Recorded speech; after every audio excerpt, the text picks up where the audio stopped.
जय हिंद प्यारे बच्चों। आप सभी के मन में एक सवाल रहता है कि एनडीए पहले अटेम्प्ट में कैसे क्रैक करें, यानी पहले अटेम्प्ट में कैसे एनडीए को हम क्वालिफाई करें। इस पे हम लोग चर्चा करने वाले हैं आज कि क्या आपकी सही रणनीति हो, क्या आपका तरीका हो पढ़ने का, क्या एक प्लानिंग हो, कौन कौन सी चीज़ें पढ़नी चाहिए। इन सभी बातों पे चर्चा हम लोग आज करेंगे कि पहले अटेम्प्ट में एनडीए आप कैसे क्रैक करो। ठीक, तो सबसे पहले एनडीए के बारे में थोड़ा सा जानते हैं। एनडीए क्रैक करने के लिए सबसे ज़रूरी है जो आपकी नौकरी होती है, सबसे पहले तो वो जानो सबसे पहला कि एनडीए में आपकी नौकरी क्या होती है, कौन सा काम होता है। जो जानते हैं उनके लिए तो कोई दिक्कत नहीं, लेकिन जो बच्चे नहीं जानते हैं उन्हें जानने की बेहद ज़रूरत है। ठीक, तो और इसके लिए सबसे पहला शब्द होता है कि आपने एनडीए के बारे में पूरा डिटेल जाना कि भाई क्या होता है, कैसे होता है। इन सब की पहले जानकारी आप इकट्ठा करो प्रॉपर वे में कि भाई होता क्या है, पद क्या होता है। अब आते हैं दूसरे पॉइंट पे कि एनडीए पहले अटेम्प्ट में क्रैक कैसे करे। तो सबसे पहले क्रैक करने के लिए सबसे पहले जरूरी है कि तैयारी कब से शुरू करें। पहला मन में सवाल आता है कि तैयारी कब से शुरू करें, किस समय से हम प्रिपरेशन अपना स्टार्ट करें कि हमारा एनडीए क्वालिफाई हो जाए। तो एनडीए के प्रिपरेशन का जो सही टाइम होता है वो टाइम आपका होता है कि या तो आप 10th पास कर जाओ, आफ्टर 10th यानी जब 11th में हो तब से तैयारी करो पहला। यदि 11th के बाद आप 12th में पहुंच गए तब से भी तैयारी कर सकते हो, 12वीं में पहुंच गए। अब कुछ बच्चे कहते हैं कि 12वीं के बाद भी हम तैयारी, एग्जाम देने के बाद हम तैयारी में लगे, तो बिल्कुल उनका भी एग्जाम पहले अटेम्प्ट में क्रैक हो सकता है, बट उन्हें मेहनत थोड़ा ज्यादा करना पड़ेगा। 11वीं 12वीं में पढ़ने वाला बच्चा अगर समय से अपनी तैयारी स्टार्ट कर दे तो उसे किसी भी तरह का कोई प्रॉब्लम नहीं होगा। पहले अटेम्प्ट में 100% प्रोबेबिलिटी होती है कि एनडीए वो पहले अटेम्प्ट में क्वालिफाई करे। तो सबसे पहले तो आपको ये जानना होता है कि आप तैयारी कब से शुरू करें। तैयारी आप 11वीं से शुरू कर सकते हैं, 12वीं के बाद कर सकते हैं। दूसरा आता है अगर आपने प्लानिंग कर लिया कि मुझे एनडीए की तैयारी करनी है 11वीं के बाद या 12वीं के बाद, जब भी आपने प्लानिंग किया तो एनडीए का सिलेबस आप देखें। सबसे पहले बात कर ले कि एनडीए का सिलेबस आप देखें। कोई भी एग्जाम शुरू करने से पहले, कोई भी चीज जानने से पहले, कुछ भी अपने जीवन में शुरू करने से बारे में उसके पहले बारे में जानते हुए, तो जब उनके बारे में जान गए तो सिलेबस भी जानोगे कि नहीं जानोगे कि एग्जाम में क्या सिलेबस आपका होता है। यह सिलेबस आपको खुद से भी देख सकते हो, यूपीएससी की वेबसाइट पे जाकर के वहां से भी अपना सिलेबस आप निकाल सकते हो, या बहुत सारे ऑप्शन है सिलेबस के लिए, गूगल कर लीजिए, तमाम सारी चीजें आप अपने सिलेबस देखो। और सिलेबस को खूब अच्छी तरह से देखना है कि भाई क्या है इसमें, कहां से पूछा जाता है, क्या आता है। हिस्ट्री में, जीएस में क्या होता है, यानी जीएटी में क्या होता है, आपके मैथ्स में क्या होता है। ये सारी बातें आपको जानना बेहद जरूरी है कि जीएटी का क्या रोल होता है, मैथ्स का क्या रोल होता है। सभी चीजें जानना बेहद जरूरी है, क्योंकि जब तक आप नहीं जानोगे कि भाई क्या क्या रोल होता है, कैसा रोल होता है, वो जानना आपके लिए बेहद जरूरी है। क्या स्कोर इनके होते हैं, कैसे कैसे नंबर होते हैं, ये सब सिलेबस को पूरा डिटेल में आप जानो। मार्किंग देखो, स्कोरिंग देखो, किस पोर्शन का किसका वेटेज कम है, किसका वेटेज ज्यादा है, यानी अपने सिलेबस को आप केयरफुल ढंग से पढ़ोगे। अब आते इसके अगले स्टेप की तरफ बात कर लेते। अब आपने सिलेबस देख लिया, कहां से आता है, क्या नहीं आता है, तो सवाल होता है रणनीति क्या बनाए। अब रणनीति कई तरह की हो जाएगी। स्ट्रेटजी जो आप बनाओगे वो सबके लिए अलग अलग स्ट्रेटजी होती है। 11th के बच्चे के लिए जो स्ट्रेटजी होगी, जो 11th में पढ़ रहा है, वो डेली 3 आवर्स के आसपास में पढ़े, डेली 3 घंटे कम से कम दे वो। ठीक, और एग्जाम का जब टाइम आए तो पढ़ाई छोड़ दे, ये वाला पढ़ाई छोड़ दे, मतलब तैयारी छोड़ दे। 11वीं में पढ़ रहा है, 3 घंटे नहीं कर सकता, 2 घंटे पढ़े, 2 आवर्स पढ़े, तब भी इसके लिए इनफ होगा। 2 से 3 घंटे अगर वो पढ़ रहा है तब भी वो आराम से एग्जाम पहले अटेम्प्ट में क्रैक करने की प्रोबेबिलिटी ज्यादा बन जाएगी। दूसरा पॉइंट आता है कि जो 12th वाला बच्चा वो कितने घंटे, तो 3 घंटे लगभग मिनिमम पढ़े, 3 to 4 आवर्स, 3 से लेकर के 5 आवर्स तक कंप्लीट करने का प्रयास करे। क्यों भाई? क्योंकि उसे भी उसका एग्जाम देते हैं, उसे अपीयरिंग वाले बच्चे अप्लाई कर ही सकते हैं, तो उनके लिए भी रहता है कि 12वीं में जो पढ़ रहा बच्चा है उसे 3 से लेके 5 घंटे तक का ड्यूरेशन देना पड़ेगा पढ़ाई के लिए। ठीक, कम से कम इतना जो है कवर करना पड़ेगा। जैसे 12वीं में इंटर किया, 12th में एंटर किया, तुरंत तो प्रिपरेशन अपना स्टार्ट कर दे। अब एग्जाम के दौरान तो बच्चा पढ़ता नहीं है, सिंपल सा बात है, तो उस 1-1.5 महीने जो एग्जाम का दौर होता है उसे आप छोड़ना, क्योंकि अपना एकेडमिक भी देखना, वो भी ठीक रहे। अब जो 12वीं पास बच्चा है वो एग्जाम में पढ़ने की क्या स्ट्रेटजी बनाए, सबसे पहले रणनीति क्या बनाए पढ़ने के लिए। तो देखो 12वीं आप पास ही हो तो पूरा फुल टाइम अपना पढ़ाई में ध्यान दो, फुल फोकस करना आपको पढ़ाई में। वह आवर्स आपका 12 घंटे से लेकर के 12 आवर्स से लेकर के प्लस ही रहना चाहिए, क्योंकि आपके पास कोई काम नहीं है, सिर्फ पढ़ना है। अगर 12th के बाद केवल आप डिफेंस की तैयारी करो तो उनके लिए है। अब बहुत सारे बच्चे बीएससी भी करते रहते हैं, साथ में अपना बीए भी करते रहते हैं, तमाम सारी डिग्री के लिए भी अप्लाई करते हैं। तो आपका एक प्रायोरिटी सबसे ज्यादा दो और वो अपना तैयारी को, तो तैयारी को पहली प्रायोरिटी दो आप, उसके बाद अपने बाकी चीजों को भी ध्यान में रखो। तो आप अपनी एक स्ट्रेटजी बताओ, कितने घंटे पढ़ना है, क्या करना है, ये सब पूरा प्लानिंग का पार्ट आपका होगा कि कितने घंटे आपको पढ़ना है। रणनीति का सबसे पहला पार्ट होता है कितने आवर्स आपके पास होते हैं, उस आवर्स को फिर आप डिवाइड करो, कितने घंटे मुझे ये पढ़ना है, इतने घंटे मुझे ये पढ़ना है, इतने घंटे मुझे ये पढ़ना है। अब पढ़ाई स्टार्ट करने का सबसे बढ़िया तरीका क्या होता है, तो सबसे बढ़िया तरीका क्या, आप एनसीईआरटी की किताबों से अपनी पढ़ाई शुरू करो।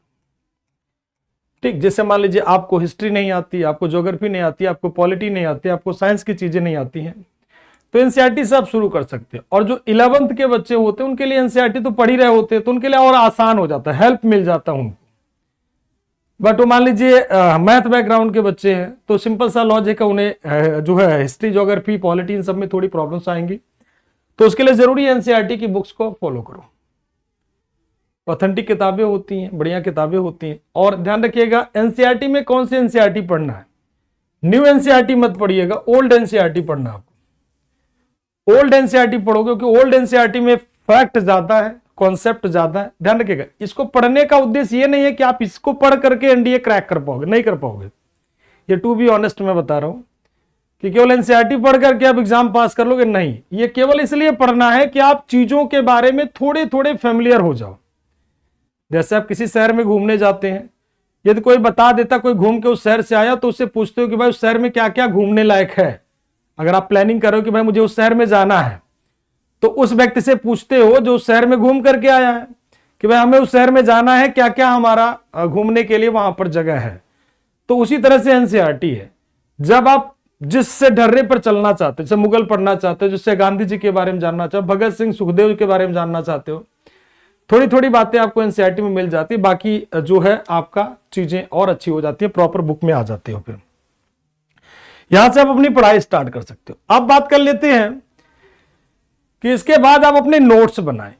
अगर आपको एनसीईआरटी में कुछ अच्छी अच्छी चीजें जो जो नजर आए उसको लेकर के आप नोट्स बना सकते हो। अगर आप नोट्स नहीं बना पा रहे हो, कोई दिक्कत आ रही, कोई समस्या आ रही, तो उस समस्या को समय रहते दूर करना है और नोट्स को रेगुलर बेस पर बनाना है। इसमें जो आपकी रेगुलरिटी होती है वो बेहद जरूरी होती है कि भाई कैसे आप बना रहे हो प्रॉपर नोट्स। और नोट्स बनाने के बाद खुद चेक भी करना, क्रॉस वेरीफाई भी करना है कि नोट्स हमारे कितने सही बने हैं, कितने सही नहीं बने हैं। उस नोट्स को देखते रहना है। कैसे देखोगे नोट्स को, तो प्रीवियस ईयर क्वेश्चंस को सॉल्व करके। ठीक, अब आते हैं टाइम मैनेजमेंट। इसमें मैंने बात कर लिया टाइम मैनेजमेंट, लेकिन टाइम मैनेजमेंट आप कितना फॉलो कर रहे हो इसके लिए डायरी आप जरूर लिखें। डायरी अगर आप लिख रहे हो ना, तो डायरी अगर आप लिख रहे हो तो डायरी में आप डायरी लिखोगे तो डायरी में सबसे महत्वपूर्ण जो बात आपकी निकल करके आती है कि दिन भर क्या काम कर रहे हो, वो आपकी डायरी आपको वीकनेस आपकी बता देगी। डायरी लिखने के लिए इसलिए नहीं कहा जाता ज्यादा नहीं लेना डायरी लिखने में, बस 5 मिनट के अंदर डायरी लिख लेना दिन भर का काम, कितने घंटे हमारे फालतू गए, इतने घंटे हमारे काम के रहे, कहां कहां मैंने लैग किया। एक वीक आप फॉलो करके देख लेना कि जो आपने टाइम बनाया है। टाइम मैनेजमेंट का मतलब यहां पर हर चीज से होता है कि आपको मैथ कितने घंटे पढ़ना है, आपको इंग्लिश कितने घंटे पढ़ना है, आपको जीएटी कितने घंटे पढ़ना है। यह टाइम मैनेजमेंट का पार्ट होगा। 11वीं के बच्चे अपने हिसाब से बनाएं, 12वीं के बच्चे अपने हिसाब से बनाएं, और जो 12th क्वालिफाई कर चुके हैं बच्चे वो अपने हिसाब से बनाएं, क्योंकि आपका टारगेट है कि पहले अटेम्प्ट में मुझे एनी हाउ एनडीए क्लियर करना है। सिंपल सा बात है। मैनेजमेंट में अगर कहीं भी टाइम गड़बड़ हो तो उसका बैकअप के रूप में संडे आप रखो, कि अगर कोई भी चीज फॉलो नहीं हो पाया तो संडे बैकअप के रूप में रखो। मंडे टू सैटरडे का प्लान बनाओ। मंडे टू सैटरडे का आप अपनी प्लानिंग बनाओ, कितना इतना घंटे मुझे ये पढ़ना है। संडे आप बैकअप में रखो कि किसी दिन मान लीजिए कोई डिस्टरबेंस आ गया, कोई रिलेटिव आ गया, कोई और सारी दिक्कतें हो गई कि आपकी पढ़ाई उस दिन नहीं हो पाई, तो उसका बैकअप आप संडे के रूप में करोगे। ठीक, मतलब पढ़ाई आपकी प्रभावित नहीं होनी चाहिए। अब आपका टाइम मैनेजमेंट हो गया, आपका नोट्स हो गया कि आप क्या कैसे शुरू करें, ये सारी बातें आपकी हो गई। इसके बाद अगर हम बात कर लें कि भाई कैसे चेक करोगे कि आपकी तैयारी सही डायरेक्शन में जा रही है। आपको चेक करने का सबसे बढ़िया जो तरीका होता है वो पिछले साल के क्वेश्चंस, प्रीवियस ईयर के क्वेश्चंस जो भी आपने किया है उसे आप बनाओ। पिछले साल के जो भी सवाल आपने किए उन सारे सवाल को आप बनाना शुरू करो। देखो कितने बन रहे हैं, कितने नहीं बन रहे। अगर नहीं बन रहा तो कुछ चीजें गड़बड़ है कहीं ना कहीं। भाई पिछले साल के पेपर से ही तो आप अनुमान लगाओगे कि मेरी तैयारी किस डायरेक्शन में जा रही है। प्रीवियस ईयर के क्वेश्चंस को आप सॉल्व करो। अब अगर ये सब चीजें आप नहीं कर पा रहे हो, किसी कारण से नहीं कर पा रहे हो, कुछ चीजें नहीं समझ में आ रही और भी नहीं समझ में आ रही, तो लास्ट एंड फाइनल आपके पास एक ही ऑप्शन रहता है कि किसी योग्य शिक्षक से मार्गदर्शन लें, किसी भी योग्य शिक्षक से। ये शिक्षक कैसे होने चाहिए, ध्यान रखिएगा, ये शिक्षक आपके अनुभवी होने चाहिए, मतलब उनका बढ़िया एक्सपीरियंस होना चाहिए। ऐसे नहीं होने चाहिए कि उनको खुद ही नहीं आता हो। जितना ज्यादा अनुभवी शिक्षक होते हैं उतना अच्छा आपको गाइडेंस मिलेगा। सिंपल सा बात समझो। ठीक, अभी अनुभव का मतलब होता है अच्छा खासा उनके पास एक्सपीरियंस हो, तो किसी भी अनुभवी शिक्षक से आप हेल्प ले सकते हैं, उनका गाइडेंस में आप काम कर सकते हैं।